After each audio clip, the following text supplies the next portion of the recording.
On reste à Angonje, là-bas, la conférence de presse hebdomadaire tenue par le porte-parole du gouvernement face aux hommes des médias, Alain-Claude Bilimidje, s'est exprimé sur la question liée à l'engouement qui prévaut autour du dialogue politique qui est à sa première phase dénommée phase citoyenne. Reportage.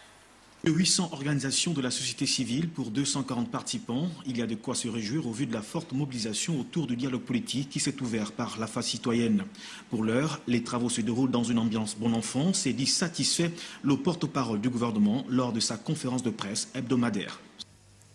Depuis le début des travaux, il semble que de l'avis général partagé par tous, les travaux se passent plutôt dans une ambiance empreinte de respect et de patriotisme. Les participants s'expriment librement, exposent leur point de vue, font part de leurs contributions. Les contributions des acteurs de la société civile vont être compilées, synthétisées et transmises au bureau des assises pour que cela soit versé aux participants de la phase politique qui vont donc, en plus de leur propre expérience et contributions, s'appuyer sur la contribution de la société civile. Sur le doute et la qualité à l'issue du présent dialogue émis par l'Union européenne, le porte-parole a été ferme.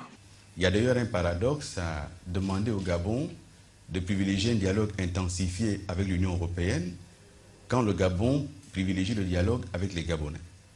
Donc l'option retenue par le gouvernement gabonais, par les acteurs gabonais, c'est de faire en sorte que les Gabonais se parlent entre eux, trouvent entre eux des solutions à leurs problèmes. Et si on a besoin de l'Europe ou d'un autre acteur, on l'appellera.